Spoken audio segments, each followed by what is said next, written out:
Okay, welcome again. And I do want to emphasize we are trying to encourage you and former members and friends to join OLLI. In order to maintain our funding, we need to maintain over 1,000 members over this last 3 years because membership fell off across the United States. There are about 125 OLLI programs, and membership fell off pretty much everywhere by somewhere close to 40%. Last year we came really close. We got to 946 or something like that. So we need to make it over 1,000 this year. And if you can, and you're welcome to, suggest to other people that they come on board, let them know about the program and invite them. Obviously the brown bag lunches are free, but if you want to actually get an invitation, you need to become a member. You can always go to the website, of course, and look up under brown bag, go to humboldt.edu/olli/brown bag, and you'll see what's coming up on the brown bags if you don't happen to have a catalog. There's still some catalogs available, for example, at Wild Berries, Eureka Foods, so forth. We try to scatter them out all over the place, but we're running out already. They're being picked up. They've got a great picture on the front. It's very bright and lovely. Anyway, that's what that's all about. And I failed to ask Brittany, but she can tell you whether she wants you to interrupt her with questions or wait till she's finished her talk, and meantime put questions you have in the chat, and then we can address those later, however she wants. So I'll let her tell you that. And Brittany Britton, I can tell where your first name came from, is the gallery director at Cal Poly Humboldt for the Goudi'ni Native American Arts Gallery and the Reese Bullen Art Gallery.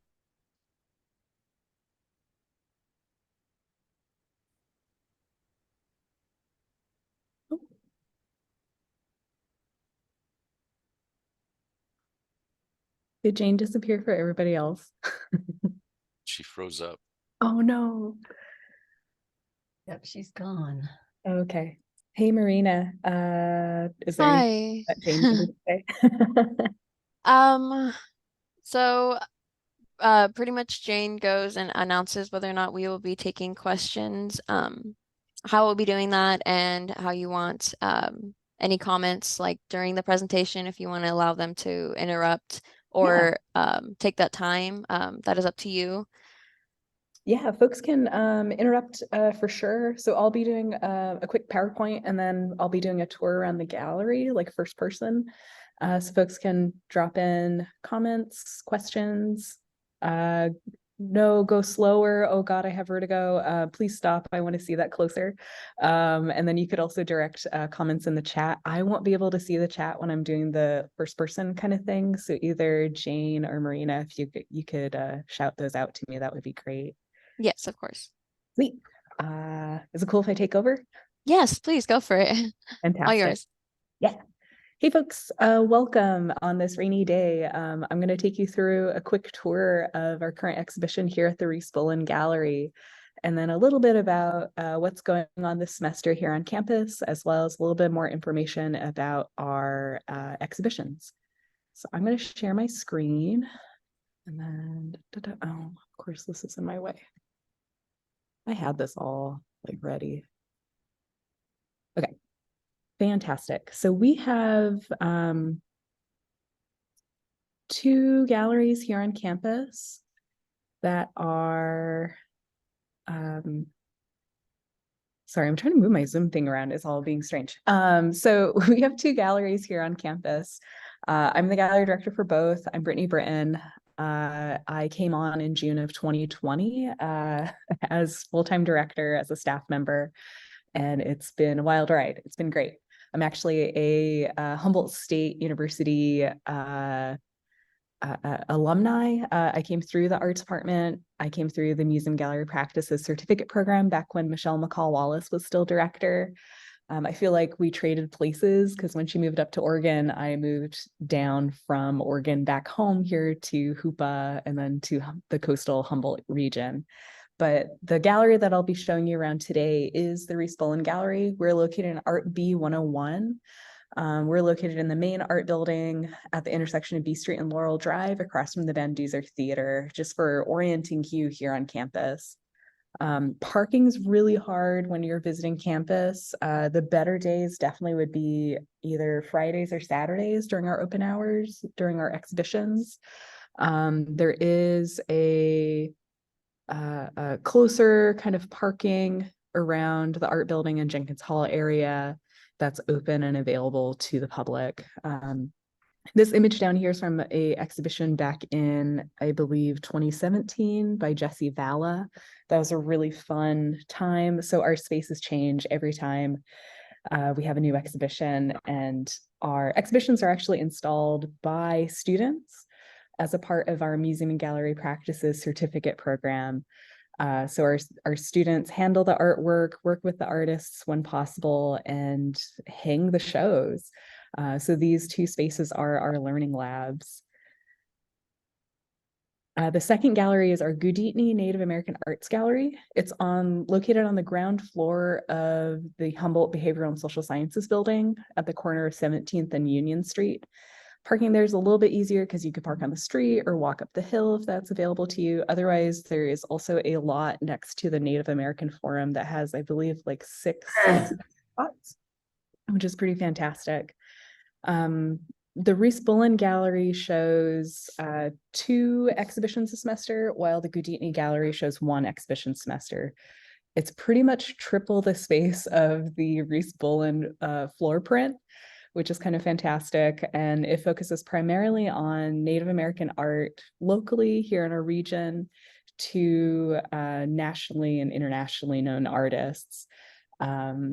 We are the only Native American focused gallery within the CSU system. We do have a sister gallery in a way at UC Davis, the C.N. Gorman Museum that just reopened this past California Native American Day on Friday after a really long hiatus. I can't wait to get out there. But these are our 2 gallery spaces. The students get a fantastic experience installing in these spaces. And I'll talk a little bit more about what our fall schedule is for the Goudi'ni space. And the exhibition that we're going to be talking about today is GhostNet Landscape Humboldt by Oregon-based artist Emily John Miller. She has ties to Kauai, Hawaii, as well as down east Maine with some family that lived there. And this is the 4th or 5th iteration of this project. So she focuses on collecting ocean trash, marine debris, things that were generated by the fishing industries that will wash up on our shores. Primarily out in Kauai, they're seeing more of fishing industry, like literally ghost nets, so things that are floating in the oceans that are ending up harming the environment and the fish and just wildlife out in the oceans, to things that are just going to end up in landfills in ways that are taking up space. So this is a view of the week that she was here. She spent a week here, September 11th to the 15th, here in the gallery in residence, working with students. The space went from being a white box to being filled with students' creations around ocean-themed items, as well as a piece that will end up being a public art piece that will live here on campus. That's still slowly getting worked on, and we'll see pieces of that. I feel like we've taken it up and down. My assistant Izzy is on the ladder there, and she was trying to fix the artwork that's being made. And then this is Emily here at her sewing machine.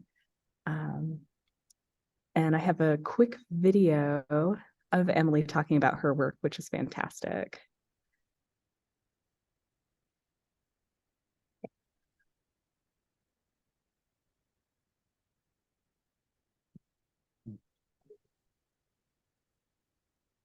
We can't hear it. So this exhibit is called GhostNet Landscape, and that's sort of my Can folks hear it now?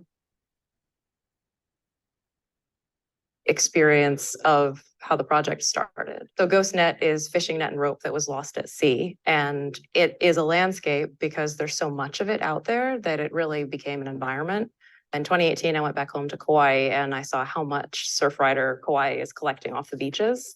Now they're collecting about 10,000 pounds a month. And I had the opportunity to collect some of that material to make art. And it was me climbing around on a huge pile that was the size of this entire gallery. So when I had that experience, I thought, this is the landscape that people need to see, how much we just have of the material. I've partnered with a couple of beach cleanup organizations and a couple of commercial fisheries, and they are responsibly recycling it. It's not ghost net, but because the nets are so huge, it's a huge landfill issue instead of an ocean pollution issue. So I'm working with them to see if there's another place it can go besides the landfill. I had the idea to make the School of Fish after I realized how many classes were going to be participating. And I thought that's a great opportunity for everybody to make one little thing that if you just have one, maybe it's a cute fish, but it doesn't have maybe as much of an impact as you'd think. But when you see all 300 of them together, that is where you start to see the impact. And that sort of tied right back into how I felt about the project as a whole. Well, I mean, the significance is that you're showing people that not only can anyone literally make art, but that the things they make have multiple uses. Then people seem to value their things more and they throw them not in the ocean. This is what we got. So, what are we going to do? And I mean, as an artist, that's what artists do. We create things not out of nothing, but out of potential. And I think that's something that you don't have to be an artist to do.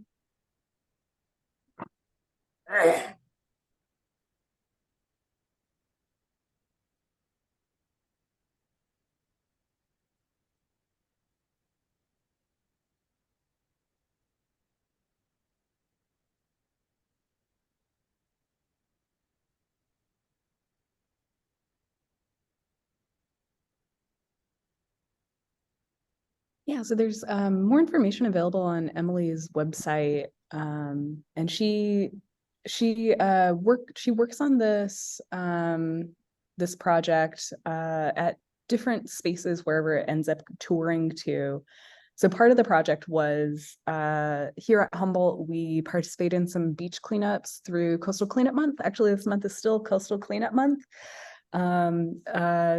If you go to yournec.org, which is the North Coast Environmental Center, they are sponsoring beach cleanups every Saturday through September. So the Saturday is the last day of one of the beach cleanups. And it's a really fantastic opportunity to kind of see what our ocean and waterways, like what our human impact on those spaces is like.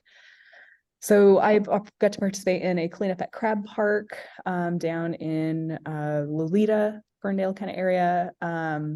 And when I did a call out for ocean trash here, besides the stuff that she shipped here from various places that she's accumulated from, so like Surfrider Kauai from up in Oregon, I got a load of material from the Yurok tribe. I have a buddy who works for the fisheries department there who goes up and down the Klamath River, Jamie Holt.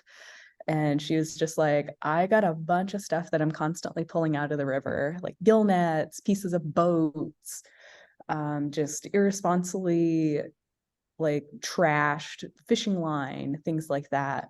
So we had a whole mass of material come from Jamie, the mass that came from Crab Park. Actually, here, come on. We also had, it was funny talking with the different, oh my God, what is the word? Talking with the different marinas, I was expecting to find more fishing waste that we could have diverted. But surprisingly here in Humboldt, actually not surprisingly if you've seen them around, Dave and Maya at Seaside Weavers have been diverting the majority of the crab pot rope. So Seaside Weavers produces woven baskets, woven fishing mat or woven mats and things like that. So Dave was able to give us his kind of cast-offs, so colors that he wasn't into, little short pieces that he couldn't continue to use in the items that he is creating. So locally, surprisingly, in a really great way. We already have someone doing that work. It's just, what else can we do with the material that is out there?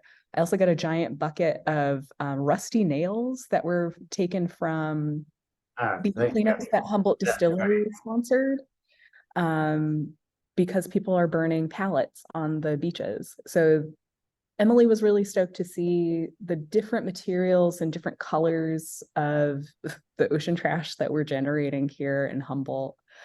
So yeah, that's the encapsulation of this exhibition, and I'll do a quick tour of that after I run through the rest of this. I'm going to talk a little bit about our upcoming exhibitions, and then I'll get us to walk around the gallery. Let me check in chat. Okay, cool. Emily, we already talked about her. The next upcoming exhibition at the Goudi'ni Native American Arts Gallery is a Tinta Amongst the Trails, Works in Wood and Works on Paper by Robert Benson. Bob's exhibition is going to be really fantastic. It's going to run from October 5th to December 2nd up at Goudi'ni, and he'll be giving a artist talk the week of Indigenous Peoples Week here on campus from 5 to 6:30 on Wednesday, the 11th of October. And I'll drop most of this in the chat, I think, towards the end. But Bob used to teach here at Humboldt in the past, as well as CR. He's a Snungwe tribal person from out Salyer, like Forks of the Trinity kind of area. And I got to work with him when I was first coming up out of Humboldt and out of trying to figure out what the heck I was doing with my life, and working on exhibitions like River's Home over at the Morris Graves Museum that I got to kind of cut my teeth on for the first time. And this is a fantastic overarching exhibition of, I came to Bob and I said I wanted a forest of sculptures. So what's in Goudi'ni right now, that long spanning space, is probably a dozen 8 to 10 foot sculptures, as well as new watercolors that he produced for the exhibition. I'm actually kind of shocked how much work he's produced for this exhibition. But that'll open October 5th. And right now the class is installing it with Bob, which has been fantastic. And the students are having a great time. So I'm really stoked that we were able to have all of our artists here this year, that we're kind of back into normal mode here at the galleries. So yeah, Bob's exhibition is going to be fantastic. And then the next exhibition at Reese Bullen, when Emily Jung Miller's exhibition here closes, we'll have Dave Young Kim's exhibition. So this is Signs of Passage, Nostalgia and New Beginnings. This will open November 8th and run through December 9th. We might be pushed, I think we're going to push that end date. I think we're pushing it to the 14th. But Dave Young Kim had done the mural locally for Charlie Moon Way as a part of the Eureka Chinatown project. And we're just really stoked to have him back up here. He's based in LA nowadays, and he is also making a whole new body of work that he hasn't shown before. So this is very different than what you'll see on some of his website, and the fact that he's kind of got sucked into mural work. After you do one mural, you kind of end up doing 10 more, it seems like. And Dave's show is just going to be a really fun time. He'll be here the week before Thanksgiving. He'll be here in person. He'll be giving an artist talk. And I think Happy Humboldt, so the Humboldt Asian Pacific Islander group, will be also assisting in welcoming him here to the county. So we're just very excited for this semester of exhibitions. And then I'm going to stop share, and we're going to run around the gallery. Cool, 12:24, fantastic. So I'm going to pop up on my other little camera. Let's see if I can do this right now.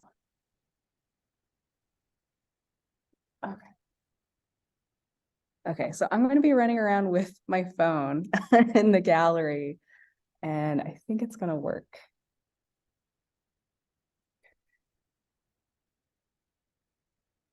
Nope, that's not even close to what I want to see. How do I get out? Close. Okay.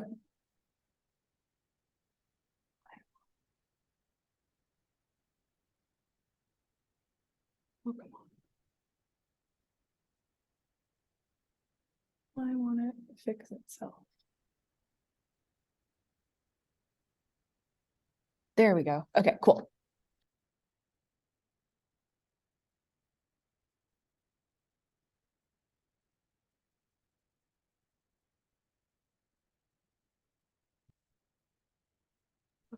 Cool. Can folks hear me? You give me a thumbs up. Yes. Yes, fantastic. Thank you. Cool. So I'm going to walk you around the exhibition. Let me see if I can spotlight this. Oh, I'm a co-host. Can Marina, can you spotlight? Thank you. Perfect. Okay. Well, muted there. Okay, good. Cool. So I'm going to walk us around to the start of the exhibition. When you walk into the gallery, what you'll end up seeing is this whole table full of tools and our first aid kit, as well as other fishing material, like fishing line, like this kind of stuff. This kind of fishing line, other gloves and things like that, because we're asking folks to continue making things in this space. We also have a little bit of information about Emily over here. Her bio that you can find on her website, as well as her artist statement of GhostNet Landscape being an ongoing series of interactive installations, transforming ocean plastic into artwork. Traveling Project seeks to understand and extend the life cycle of fishing rope and net from ghost net lost at sea to responsibly recycled material from commercial fisheries worldwide. And we're also grateful that our project partners are here, Cal Poly Humboldt, Yurok Fisheries, Oregon State Parks, Surfrider Kauai, Port of Grays Harbor, Ocean Gold Seafoods, Foul Weather Trawl, Banks Construct, Dunnington Transfer Station, Seaside Weavers, which has been fantastic, Humboldt Distillery, and Friends of the Eel River, as well as the North Coast Environmental Center. We're also partially funded through the Diversity, Equity, Inclusion and Accessibility Grant Program through the Office of Diversity, Equity, and Inclusion, as well as instructionally related activities fees. But so the work that's on pedestals primarily is work that she delivered. So she delivered artwork to the gallery that is stuff that she makes herself in her studio practice beyond the more social practice kind of element of bringing this work here and then having students and community members create things out of it and change this space. So Portal is the first work that you see when you come in, and it's this yellow piece right here. She made that new for this exhibition. It is made out of fishing net or a crab net and crab rope, or just like all of that rope material that she ends up sewing together actually with her grandmother's old Singer sewing machine. And she wanted people to view this object as literally a portal or a doorway into this space, so that it's like you are entering this other space here. She's only previously shown it with against the wall. My hands are clean, so that's why I'm gonna like gently cup this. But you can see that she's sewing it together into these like spirals. And she has some video on her website where she is showing doing that. She was so busy this time around that she hardly got a chance to do this kind of work while she was here. She ended up only making like 3 items while she was here in the gallery. And she was here like 10 to 4 p.m. But this piece is just beautiful. And you could tell that she processes this material in similar ways. I'm a Koopa tribal member and local, and I think about baskets a lot, but she processes this rope. So she cleans it, she unravels it from this like tri-ply. You can see the thicker rope down there. she unravels it from that tri-ply to the single strand that she ends up using in this kind of like basket making process, even though it's like on the sewing machine. But and then that one's called Portal. This piece is Sea Stories Weaving, and it's from 2022. It's a reclaimed fishing net, rope, driftwood, and beach stones. So this is actually a fairly large piece. The sense of scale, right? Like this is the biggest piece in the exhibition. And she wove this using that driftwood piece like it's a loom. And she had made this at a previous exhibition version of this. The warp was strung by collaborating artist Shelby Silver, and materials are from Surfrider Kauai and Westport Marina up in Washington. She also attaches these stones.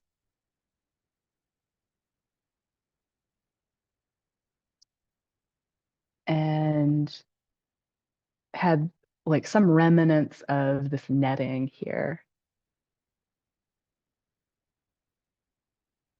Cool. And you can see like the bits and pieces, right, of the net that she's shoving in there, and then pieces that are just like these snarls that she can't really do much with. Are those the actual knit colors, or has she dyed them? No, she doesn't dye them. These are literally like the palette of fishing materials. So the colors, it's kind of crazy. Like you could see that in this piece, zebra moray bowls. Like she's not dyeing this. She's not connecting this black and white together. That's literally the black and white. And she has asked a lot of fishermen and people who are part of the fishing industry of like, what's the meaning behind the colors? And people say different things, whether it's like, oh, this whole line of my lobster pots or my crab pots is going to be orange because so I can keep them all together, right? But she hasn't found like a very definite meaning behind the colors, but primarily what you're going to see is this yellow, this really intense turquoise, orange. Yeah, that tends to be the color palette. And again, these are really small bowls. And down here, she was seeing ropes that were a little different than what she was used to. I'll have to, when we get to the giant pile of rope, I'll have to pull one out for you. But so the students installed these works, and then the other part that we did was decorate the space so that more of this fishing net kind of created this like ethereal space here in the gallery. This piece is called Reliquaries for Your Journey. Again, reclaimed fishing rope, thread, and stones. And it's these upright pieces. And then inside, so they don't tip over, let me see if my gimbal will let me do this, are rocks. Let's see. Trying not to give everyone vertigo. There's some like rocks deep inside there. One has a mussel shell in it, which is just beautiful. And you can see like how rough some of these ropes have gotten. Like they have outlasted their use, right? And she's doing these all in sewing machines. Sometimes There's a she's hand question of sewing. whether these smell like the ocean. No, they don't. So what she does is she gets the rope from the fisheries industry. Like she talked about taking a U-Haul down to or over to like Astoria or out that way on the Columbia River and got all this rope material. They forklifted it into her U-Haul truck and she was like, oh God, I should have got a bigger one. And then she takes them home, picks off any of the barnacles and other material like that, and then washes them in a giant livestock tub out in her very small yard in Forest Grove, Oregon. Because otherwise it would be unbearable to use. So she is literally processing this material. Like this is actually very clean. We didn't clean a lot of our material, but the the items weren't too bad. And then this is the public artwork that we're trying to create here in this space. So right now it's kind of, it keeps changing shape, literally changing shape. So right now it doesn't really look like much, but that shape might be kind of familiar to you. So this is the outline of our coast from not Cape Mendocino. This is more like Ferndale kind of area, all the way up to like Fort Dick up Crescent City area. Because we were trying to capture seeing where we've gathered all of this material. So we've gathered things from the Klamath River watershed, gathered things from basically Trinidad to Humboldt Bay, as well as items that other people have brought in from other beach cleanups. And that's what is here in the middle of the gallery. So the tire came from Crab Park. I dragged that all the way up the beach to my car and back to the gallery. And one of the people I first reached out to was actually Humboldt Distillery, because they host and sponsor beach cleanups that people can get these buckets. But primarily what we're finding are rusty nails from people burning pallets. And there's actually a student who saw this bucket and wants all of those nails at the end of the exhibition. So that bucket of nails is spoken for, which is fantastic. This pile is primarily the stuff that she brought down. It was actually much larger. It was probably like a big stack up to there. And the students have just kind of ran through it all. And this is a mix of stuff that we've gotten here. So gill nets from the Klamath River watershed. This is the rope that Emily she hadn't seen. This is probably a California produced product, this black and orange rope. Like it really reminds me of my grandpa doing stuff on the lakes and then like our boats on the rivers.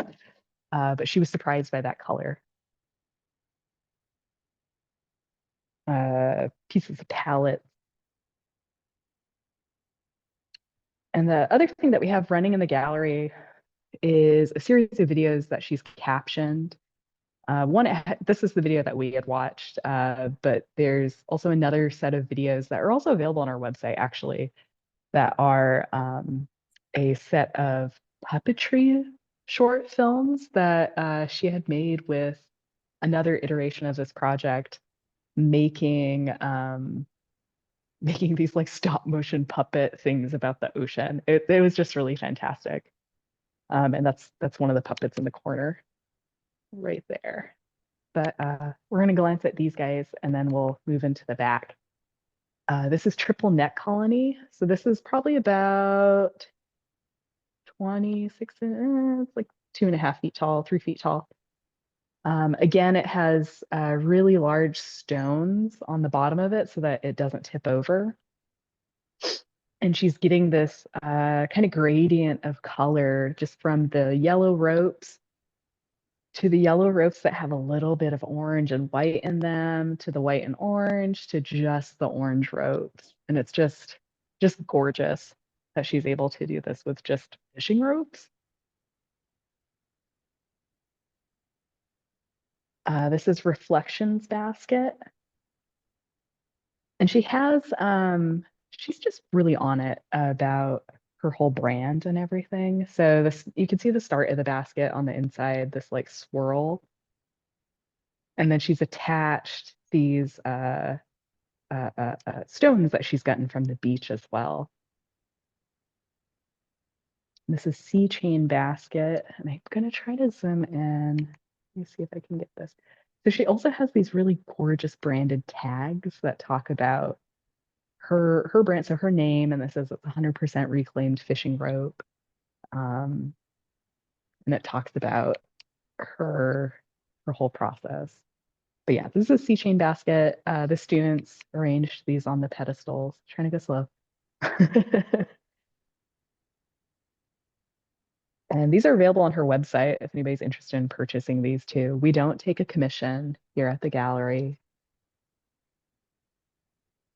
These are barnacles.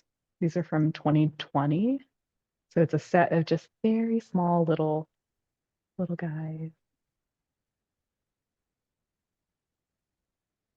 See if I can get it. And the students arranged this with this other netting to kind of contextualize it in the space. Before, when it was just sitting on the pedestal by itself, they looked kind of sad. The students had a great time with this. And then we have gyre, which is reclaimed fishing rope, and then a glow-in-the-dark squid lure. So again, this isn't very big, but it's another small wall hanging.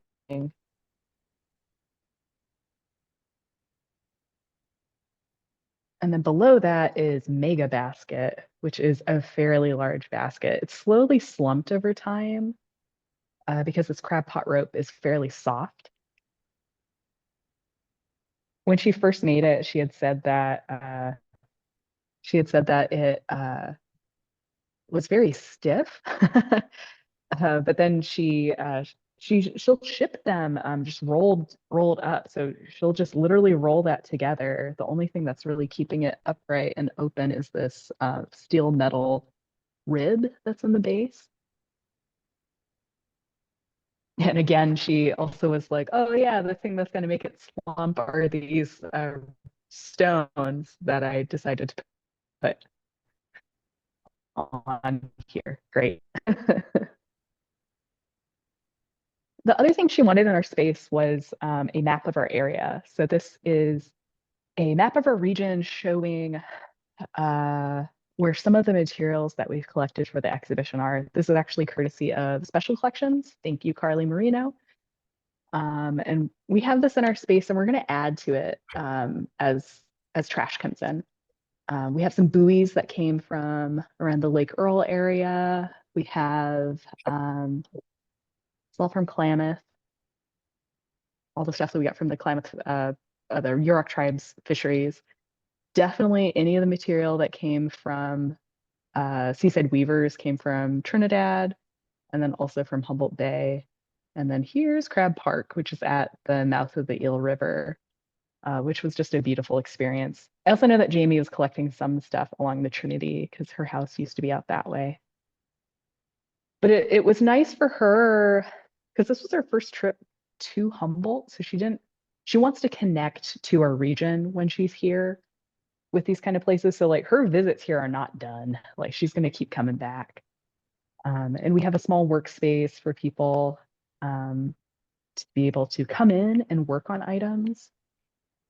And it's also, if you want to come by and you don't have time to work on it in the space, we are totally happy for people to take material home to work on.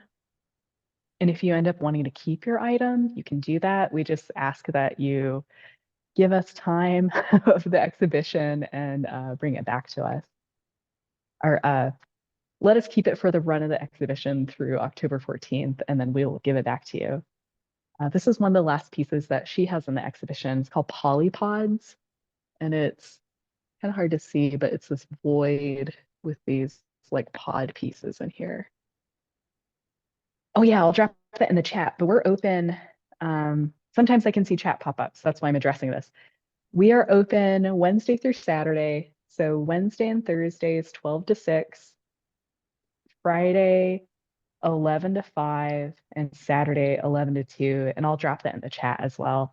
Our hours should be updated on, if you Google Reese Bullen Gallery, our hours are correct on Google. Our Facebook hours should be updated, and our website should be updated as of this morning. And we also do, like if you can't make it during those hours, or you're like, oh, there's too many students, I'm really COVID cautious, we can do a visit by appointment if that works better for you. I mask up, I don't trust anything, I'm not getting COVID. So we're more than helpful, more than able to meet people where they're at. Yeah, just let me know. But yeah, this polypod piece is just beautiful. So what's happening back here is that originally we were keeping this space empty. And then Emily said, oh, this would be a great opportunity for people to just have a chill space in the back. So this was just continued. This was a piece of car that I found at Crab Park. Here, and these are all made by random students. So these are just rusty nails everywhere. The space has absolutely transformed back here. This was empty as of 2 Mondays ago. There's like piles of items that people might they're going to come back for their projects. So that's why sometimes we'll see people's name tags on things. Here's like a jellyfish. Another jellyfish. People got really excited about the rusty nails. Emily also provided some like really beautiful wire for people to work with.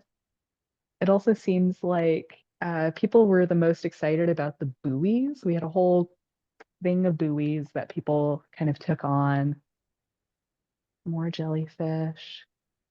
And like she was saying in that video, like one little fish, right, doesn't take up a lot of space, but when it's people making a bunch of items together, they tend to have more impact.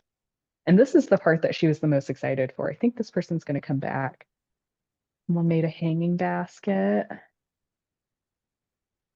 Someone made a really cool chain basket down here. Someone made a dog, I think, with a leash. With a leash. We had some students come in who were from photo, do some really cool like negative work with just items. And it just keeps going. This is like one of the first times I've gotten back here because I was just slammed the last couple weeks. So it's actually a treat for me to be able to look at everything this closely. This anglerfish is my favorite.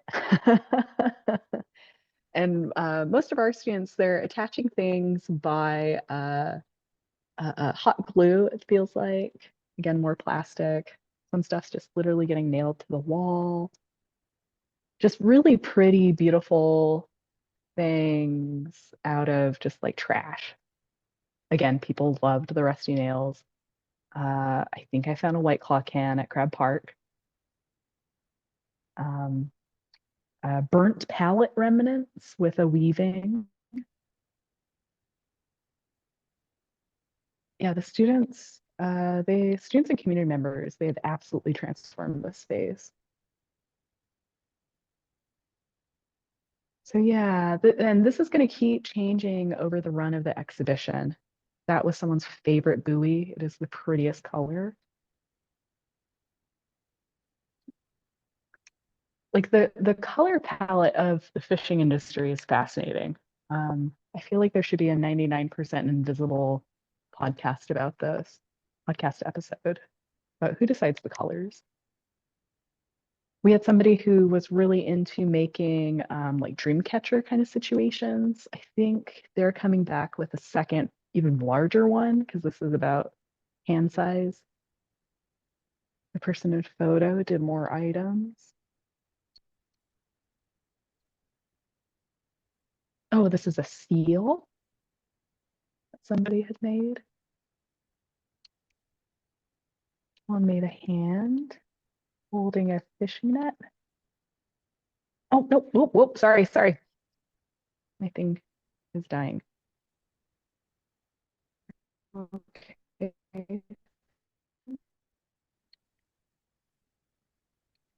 My like handy dandy hand holder guy is deciding today is not the day anymore. Okay, I'm gonna turn you off. But I'm gonna walk us back to show a couple more items. We had our art and social practice class come in and do about an hour talk with Emily. And so they had staged a performance piece using the ocean trash, like the painting of Ophelia. And so they brought that in. And one of the last pieces I'm going to share is a set of prints that our printmaking professor, Sarah Worf, had put together. And that's these right here. Oh, my gimbal is not working. So these are a mixture of pressure print screen prints, as well as using a scan of these nets. These are the nets that she used to make this work. Her and a senior printmaking student, Isla, have these available. And so people are able to take these if they would like to, you could weave with them, you could use them as basis to make more pieces together. And she wanted them to kind of echo the colors of the net material here. So it was great that we had this opportunity because this wasn't something that Emily had gotten to see before. But yeah, the other thing that we'll be doing towards the end of the actually maybe not the end of the exhibition, probably this week, is that we'll be doing a virtual tour of this exhibition. We'll have that available for a final record of people to be able to view this space. I'm going to transition back to the computer.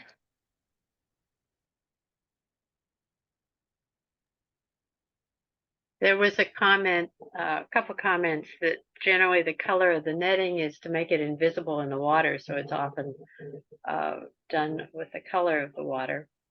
And to try to hide it, obviously, from the fish. That's fantastic.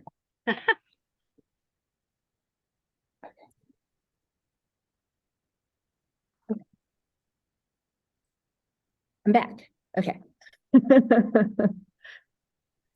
Okay. Sorry, running two different Zoom things is difficult sometimes. I'm back. Are there any other questions?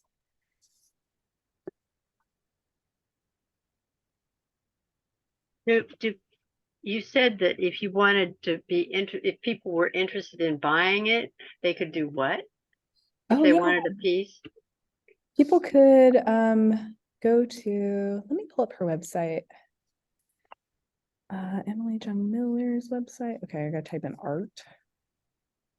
There's somebody else called her. So they could go to Emily's website and check out some of the works that are here. We don't take a commission, so the purchasing would be directly with Emily. This is her website, as well as, let me see if I can get this up. I might share my screen again to share what our virtual tours look like, and then I'll let y'all go. Regular gallery hours. I'm gonna post our gallery hours in the chat, and then I'm gonna share my screen one more time just to share some really fun things that we have going on.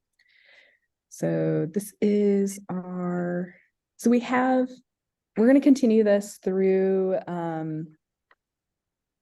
forever, I guess. We used to do this when we were very much closed to the public. For a while during COVID, due to guidelines, we weren't able to have anyone on campus.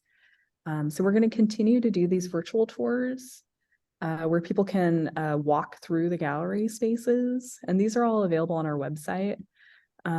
These are 3D scans or 360 scans of our galleries. You've probably seen similar kind of applications of this on like Zillow or house selling things, but it works perfectly for exhibitions because we're able to share info about the artwork at a glance, and people are able to walk through almost like a record of this exhibition. So this was Kyla Farrell-Smith's exhibition Land Back that was in the spring, this past spring. And these are still available on our website. You're able to see kind of a snapshot of the gallery and be able to walk through at your own pace. And this information is still up on our website. So these were Kyla's paintings. One of our other ones that tends to do very well in terms of viewership for our exhibitions is our annual graduating students exhibition. So this next one will be our 2024 exhibition. in the spring, but this was our culminating exhibition here. So this is the same gallery that I just walked you through. It changes every show. But these are our students' works. So this is celebrating our art graduates and the work that, well, not what I meant to do, the work that that they do here on campus.